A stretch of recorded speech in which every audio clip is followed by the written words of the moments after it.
नमस्कार, स्वागत है एक बार फिर से आप सभी का आपके अपने YouTube चैनल स्टडी यूपी 61 पर।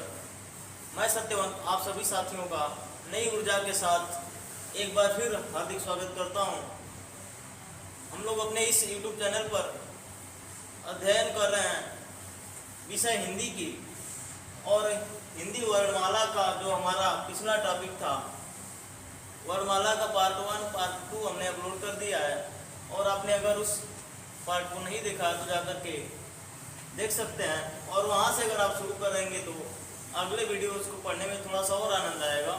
और आज जो हमारा टॉपिक होगा हिंदी वर्णमाला का पार्ट 3, हिंदी वर्णमाला का भाग 3। और हम इस पार्ट में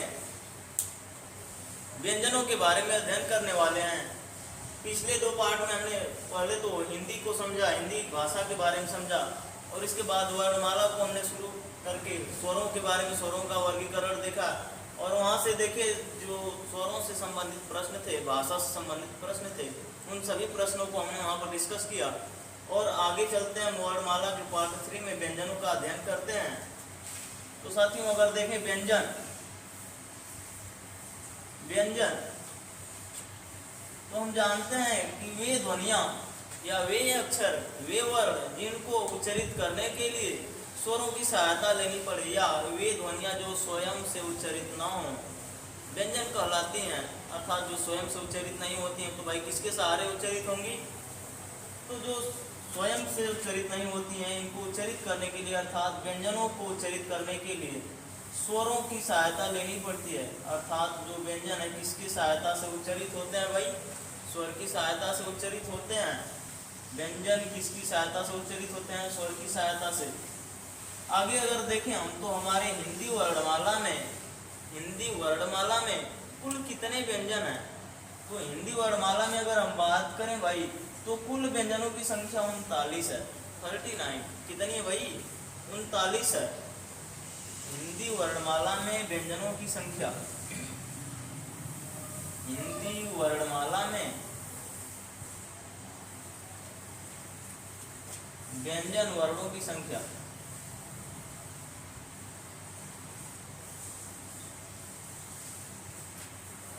व्यंजन वर्णों की संख्या ऑप्शन में अगर दे देता है आपको 39, 52, 44, 36। अगर इस प्रकार से प्रश्न बनता है हिंदी वर्णमाला में व्यंजन वर्णों की संख्या कितनी है भाई? 39, 52, 44, 36। तो हमारा जो सही ऑप्शन होगा क्या होगा भाई? 39। हिंदी वर्णमाला में कितने वर्ण हैं? हिंदी वर्णमाला में व्यंजन वर्णों की संख्या कितनी है? तो 39 है। अगर एक ऑप्शन यहाँ से देखें हटा दें और दे दे 33, हिंदी वर्णमाला में व्यंजन वर्णों की संख्या, तो हिंदी वर्णमाला में अगर देखें तो व्यंजन वर्णों की संख्या जो अगर इस प्रकार से ऑप्शन हो और ऑप्शन में 33 हो, तो हमारा 33 सही होगा। अगर 33 नहीं है तो 39 और 33 दोनों है, तो 33 हमारा सही होगा। क्योंकि अगर हम आगे देखें तो हिंदी वर्णमाला में मूल व्यंजन वर्ण जो है, मूल व्यंजन क्या भाई? मूल व्यंजनों की संख्या जो है 33 है। मूल व्यंजनों की संख्या कितनी है? 33 है। और कुल व्यंजन अगर पूछे तो कुल व्यंजनों की संख्या 39 है। आगे हम देखते हैं कि मूल व्यंजन कौन कौन से हैं और कुल व्यंजन कौन कौन से हैं। तो अगले क्रम में हम देखते हैं, यहाँ से व्यंजनों का वर्गीकरण हम करते हैं। तो व्यंजनों का वर्गीकरण 4 प्रकार से किया जाता है। व्यंजन का वर्गीकरण कितने प्रकार से किया जाता है भाई? 4 प्रकार से। कितने प्रकार से? 4 प्रकार से किया जाता है। कितने प्रकार से किया जाता है भाई? 4 प्रकार से। पहला स्पर्श व्यंजन, क्या भाई? स्पर्श व्यंजन, और इसी को एक और नाम से जानते हैं स्पर्श व्यंजन को, या इसी को वर्गीय व्यंजन भी कहते हैं। वर्गीय व्यंजन, क्या भाई? कौन सा व्यंजन? वर्गीय व्यंजन। और जो दूसरा होता है इसे हम अंतःस्थ व्यंजन कहते हैं। अंतःस्थ व्यंजन,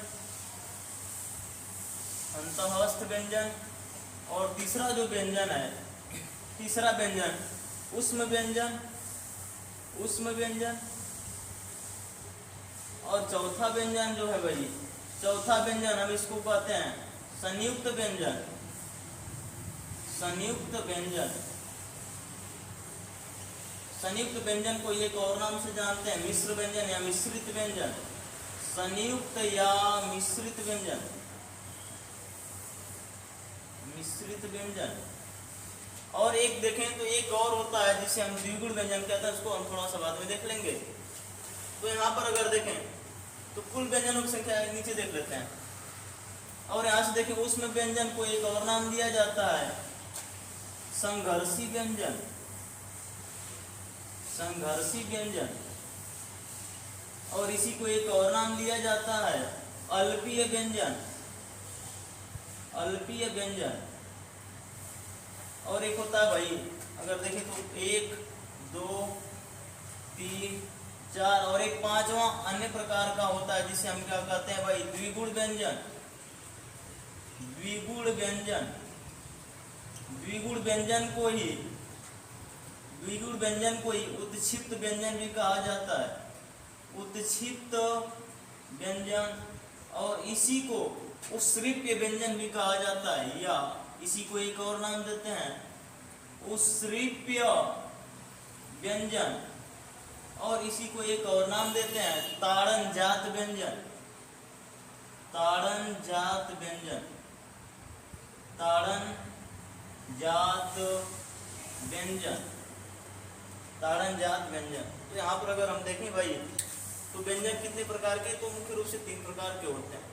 मुख्य रूप से व्यंजन कितने प्रकार के, तो 3 प्रकार के, और यहाँ पर 2 अन्य प्रकार होते हैं, चौथा संयुक्त व्यंजन और पांचवा द्विगुण व्यंजन। और यहाँ से देखें इनकी संख्या कितनी होती है, तो स्पर्श व्यंजन या वर्गीय व्यंजनों की कुल संख्या 25 होती है। कितनी होती है भाई, तो इनकी संख्या 25 होती है। अंतःस्थ व्यंजन को एक और नाम देते हैं, इसको एक और नाम से जानते हैं भाई अर्धस्वर।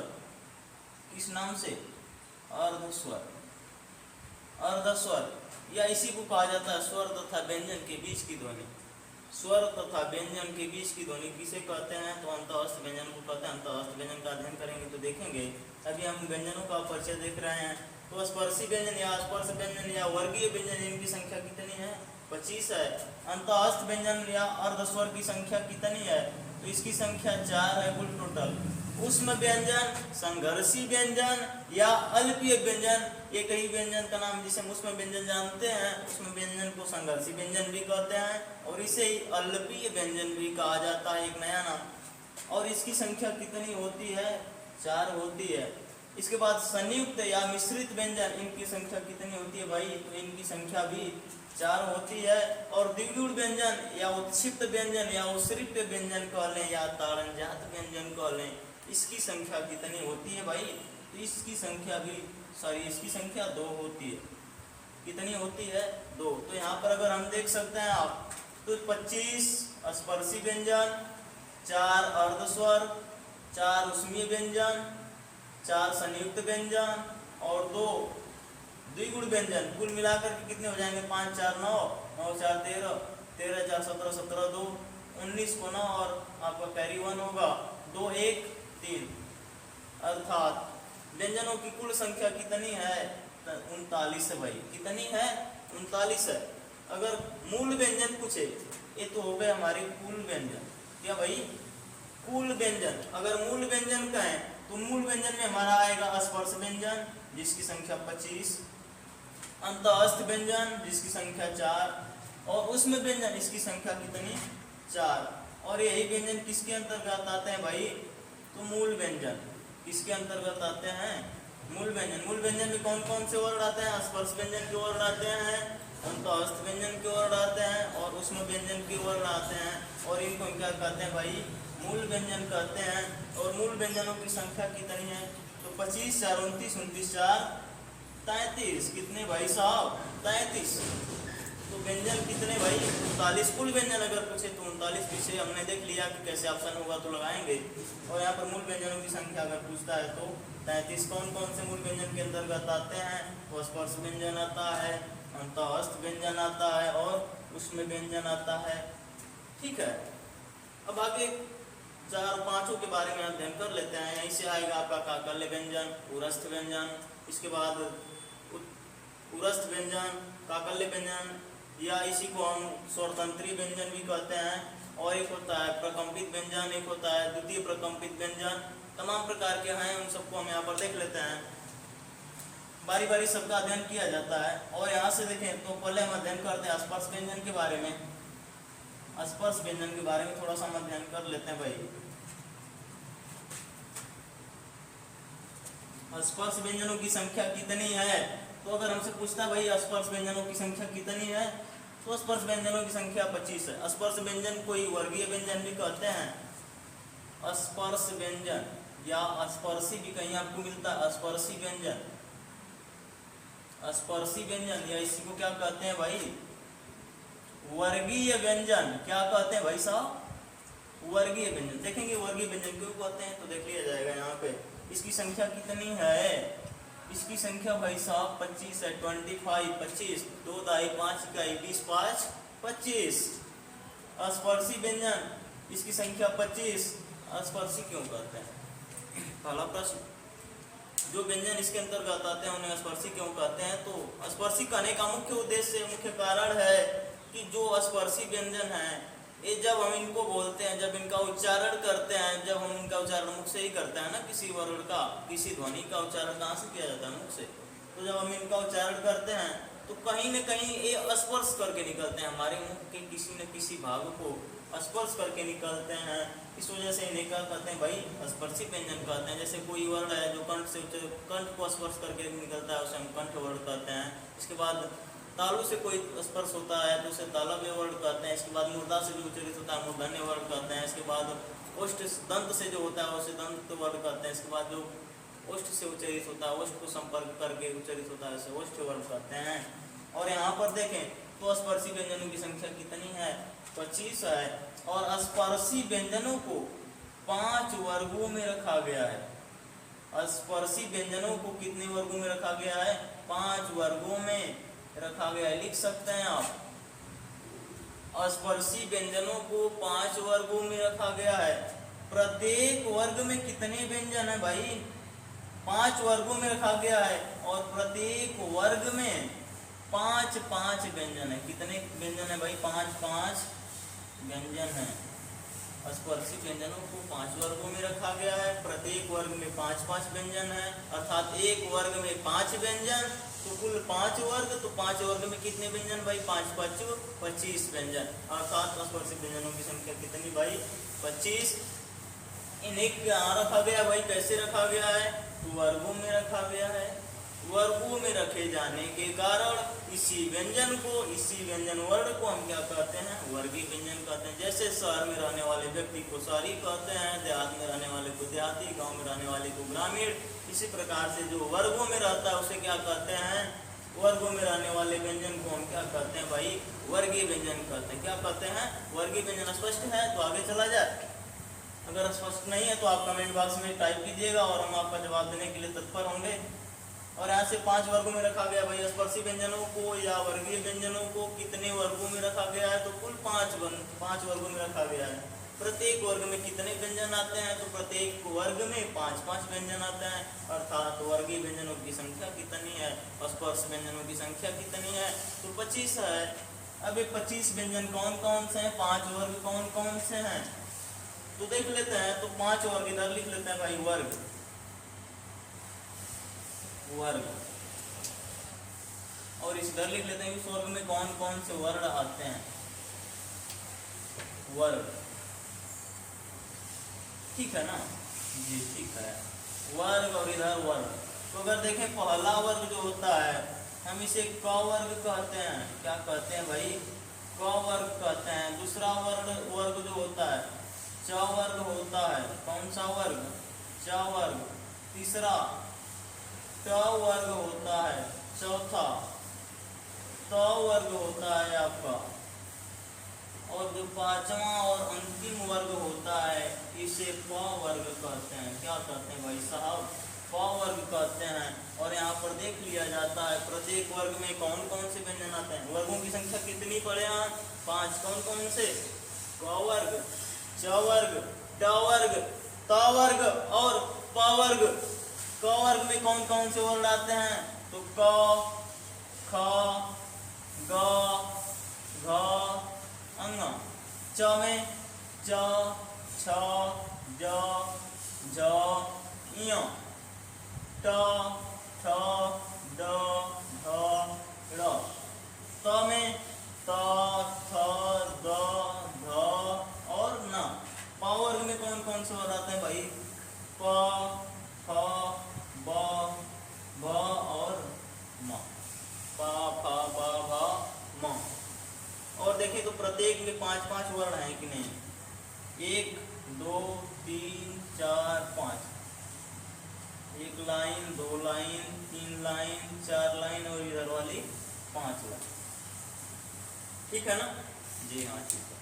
ठीक है, रहना चाहिए भैया। सभी स्पर्शी व्यंजनों की संख्या कितनी है? 25 है। स्पर्शी व्यंजनों को कैसे रखा गया भैया? तो वर्गों में रखा गया है। कितने वर्गों में रखा गया है स्पर्शी व्यंजनों को? अर्थात स्पर्शी व्यंजनों को कितने वर्गों में रखा गया है? तो 5 वर्गों में रखा गया है। प्रत्येक वर्ग में कितने व्यंजन? तो प्रत्येक वर्ग में 5-5 व्यंजन। तो कुल कितने व्यंजन भाई? 5 वर्ग में 5-5 अर्थात 5-5 25 व्यंजन। यहाँ पर देख सकते हैं 5 इस कॉलम में और 5 इस कॉलम में, रो कॉलम मिलाकर 5 गुणे 5 5 25 हो जाएगा। और देखिएगा सबसे अच्छी चीज, क वर्ग में कौन कौन से आते हैं? का, खा, गा, घा, अंगा। च वर्ग में चा, छा, जा, झा, ञ। प वर्ग में ट वर्ग में टा, ठा, डा, डा, ड़ा। त वर्ग में ता, था, दा, दा, ना। प वर्ग में पा, पा, बा, बा, म। ये वर्ग आते हैं। और ये जो पहली लाइन है का, चा, टा, ता, प, इसको वर्गों का पहला अक्षर कहते हैं। ख, छ, ठ, थ, फ। इन वर्णों को वर्गों का दूसरा अक्षर कहते हैं। ग, ज, ड, द, ब। इन वर्णों को हम वर्गों का तीसरा अक्षर कहते हैं। घ, झ, ढ, ध, भ। इसको हम वर्गों का चौथा अक्षर कहते हैं। इसके बाद अंग, इ, ळ, न, म। इनको हम वर्गों का पांचवा अक्षर, पंचमा अक्षर के नाम से जानते हैं जी। और यहाँ से देखें तो क, ख, ग, घ, अंग को एक साथ क्यों रखा गया है? ऐसा क्यों नहीं रख दिया गया? क के बाद ड, ड के बाद न के बाद प, म, य, र, ल, च, न, त, र, स। इस प्रकार से हम पढ़ लेते। क, ख, ग, घ, अंग क्यों पढ़ते हैं? अंग के बाद च, छ, ज, झ, ञ क्यों पढ़ते हैं? अंग के बाद अगर मान लेते हैं इसको साथ में भी रख दिया जाए तो अंग के बाद त, थ, द, ड ऐसे पढ़ लिया जाता। या पहले च वर्ग को रख दिया जाता, फिर ट वर्ग को रखा जाता, फिर क वर्ग को रखा जाता, या पहले प वर्ग को रख दिया जाता। ऐसा क्यों नहीं हुआ? क्यों पहले ही क वर्ग को रखा गया है? तो अगर देखें तो इस पर प्रयोग किया गया है। क्या किया गया है? हिंदी वर्णमाला पर प्रयोग किया गया है। और प्रयोग करने के बाद देखा गया कि जो क वर्ग से उच्चारित होते हैं और क वर्ग के अंतर्गत जो अक्षर आते हैं, जो वर्ण आते हैं, जब हम इनको बोलते हैं तो ये कंठ से उच्चारित होते हैं। अर्थात इधर लिख लेते हैं उच्चारण स्थान। उच्चारण स्थान अर्थात क वर्ग के वर्ण कहाँ से उच्चारित होते हैं भाई? तो देखा गया कि जितने भी क वर्ग के वर्ण अक्षर हैं कहाँ से उच्चारित होते हैं? तो कंठ से उच्चारित होते हैं। कहाँ से भाई? कंठ से उच्चारित होते हैं। इसके बाद च वर्ग के वर्ण कहाँ से उच्चारित होते हैं? तो च वर्ग के वर्ण जो हैं तालु से उच्चारित होते हैं। कहाँ से? तालु से। और ट वर्ग के वर्ण कहाँ से उच्चारित होते हैं भाई? तो ट वर्ग के वर्ण जो हैं मूर्धा से उच्चारित होते हैं। कहाँ से? मूर्धा से। इसके बाद आता है त वर्ग। त वर्ग के वर्ण कहाँ से उच्चारित होते हैं? तो त वर्ग के वर्ण उच्चारित होते हैं दंत से। कहाँ से भाई? दंत से। और इसके बाद जो प वर्ग है, प वर्ग के वर्ण कहाँ से उच्चारित होते हैं? तो प वर्ग के वर्ण कहाँ से उच्चारित होते हैं भाई? तो ओष्ठ से उच्चारित होते हैं। भैया कहाँ से साहब? ओष्ठ से। कहाँ से सर? ओष्ठ से उच्चारित होते हैं। अब देखिएगा, अगर हम जब कोई भी शब्द बोलते हैं, कोई वाक्य बोलते हैं, कोई अक्षर बोलते हैं, कोई भी बात कहते हैं, तो अंदर से बाहर की ओर बोलते हैं ना। ऊर्जा कहाँ से निकलती है? अंदर से बाहर की ओर। अर्थात हम जब कुछ बोलते हैं तो अंदर से बाहर की ओर बोलते हैं। और जो हमारे वर्गीय व्यंजनों का क्रम है, वर्गों का क्रम है, अंदर से बाहर की ओर रखा गया है। जैसे देखें तो सबसे पहले कंठ आता है। अगर हम देखें अंदर से बाहर की ओर इनमें, तो सबसे पहले कंठ आता है। कंठ के बाहर जाएंगे तो तालु आएगा, तालु से बाहर आएंगे तो मूर्धा आएगा, मूर्धा से बाहर जाएंगे तो दांत मिलेगा आपको, और दांत से बाहर जाएंगे तो ओष्ठ मिलेगा, जो सबसे बाहरी भाग है। अर्थात इनका जो क्रम है अंदर से बाहर की ओर रखा गया है। सबसे पहले कंठ आता है, फिर तालु आता है, फिर मूर्धा आता है, फिर दंत आता है, फिर ओष्ठ आता है। अगर देखें तो क बोलेंगे तो आपका जो है यहाँ पर घेटी है, जिसको हम कहते हैं भोजपुरी भाषा में, वो स्पर्श करती है, जिसे कंठ कहते हैं। ख, ग, घ, ङ, यहाँ पर आपका उकल कोट जो होता है वो स्पर्श कर जाता है। यहाँ से च, छ, ज, झ, ञ, आपकी जिह्वा जो थोड़ा सा ऊपर उठ करके तालु को स्पर्श करती है। जो आपके जिह्वा के ऊपर वाला जो भाग है, जिसे हम ऊपरी जबड़ा कहते हैं, ऊपरी जबड़ा में जो गहरा वाला भाग है वही तालु कहलाता है। और उस तालु को आपकी जिह्वा जाकर के स्पर्श करेगी। देखिएगा, च बोल करके देखिए, च, छ, ज, झ, ञ, तालु को स्पर्श करेगी। और यहाँ पर ट, ठ, ड, ढ, ड, आपकी जिह्वा जाकर के मूर्धा को स्पर्श करेगी। जो दांत और आपके तालु के बीच का भाग है, ऊपर उठा हुआ भाग है, जो थोड़ा सा खुरदुरा भाग है ऊपरी जबड़े में, और तालु और दंत के बीच में है। और यहाँ पर जाकर के आपकी जिह्वा उससे स्पर्श करेगी। जैसे बोलेंगे ट, ठ, ड, ठ, ड, अर्थात वो जहाँ से जिह्वा स्पर्श करती है ट को बोलने पर, वो कौन सा क्षेत्र भाग है भाई? मूर्धा। इसके बाद दंत, त, थ, द, ध, न, इसको बोलेंगे तो जिह्वा जाकर के आपके दांत को स्पर्श करेगी, अर्थात ये भी स्पर्शी व्यंजन है। और कहाँ से उच्चरित होता है भैया? तो दंत से उच्चरित होता है कि नहीं? होता है। जैसे देखिएगा प, प को बोलेगा चपक के पकड़ लेगा ओठवाल में। कैसे पकड़ लेगा भैया? प, फ, ब, फ, म, बिना ओष्ठ सटाए बोल सकते हैं क्या? बोल सकते हैं, तो बोलिए ना। नहीं बोल पाएंगे भैया, बोलिए, बोल करके देखिए ना। नहीं बोल पाएंगे, जब तक ओष्ठ नहीं सटाएंगे प को नहीं बोल पाएंगे। जैसे बोलेंगे प तो पूरा चपक के पकड़ेगा, प, फ, ब, फ, म, अर्थात ये कहाँ से उच्चरित होते हैं? ओष्ठ से उच्चरित होते हैं। इस वजह से ये अंदर से बाहर की तरफ हम उच्चारण करते हैं। और इनको किस क्रम में रखा गया है? अंदर से बाहर की ओर। अगर जैसे इनको देखें हम, कंठ क वर्ग के सभी वर्ग का, ख, ग, घ, ङ, ये कहाँ से उच्चरित होते हैं? कंठ से। अगर प्रश्न पूछता है घ का उच्चारण स्थान तो कंठ, अंग का उच्चारण स्थान तो कंठ, ग का उच्चारण स्थान तो कंठ, ख का उच्चारण स्थान तो कंठ, क का उच्चारण स्थान तो कंठ, च का उच्चारण स्थान तालु, छ का उच्चारण स्थान तालु, अर्थात च वर्ग के सभी वर्णों का उच्चारण स्थान तालु। ट वर्ग के अंतर्गत जो भी वर्ण है, टा, टा, डा, डा, इन सभी का उच्चारण स्थान अगर पूछे तो मूर्धा। त वर्ग के अंतर्गत जितने ता, थ, द, ध, न आते हैं, इन सभी का उच्चारण स्थान दंत। प वर्ग के सभी वर्ण, पा, प, ब, भ, म, इन सभी का उच्चारण स्थान ओष्ठ है। और यहाँ से अगर हम इसको थोड़ा सा देखें तो जब बैंक में जाते हैं तो हम मांगते हैं एटीएम दो। क्या दो? एटीएम दो। ए से हो जाएगा, एटीएम को हटा करके हम मांगेंगे हम केटीएम दो। क्या दो भाई? केटीएम दो। के से हो जाएगा आपका कंठ, पी से हो जाएगा आपका तालु, एम से हो जाएगा मूर्धा, डी से हो जाएगा दंत, और ओ से क्या हो जाएगा? ओष्ठ। अर्थात केटीएम दो से हम इसको याद कर सकते हैं उच्चारण स्थान वर्गों के। आज के लिए इतना ही, मिलते हैं अगले एपिसोड में। अगर वीडियो पसंद आई हो तो चैनल को सब्सक्राइब, वीडियो को लाइक शेयर करना ना भूलें। धन्यवाद। आज के लिए इतना ही, मिलते हैं अगले एपिसोड में।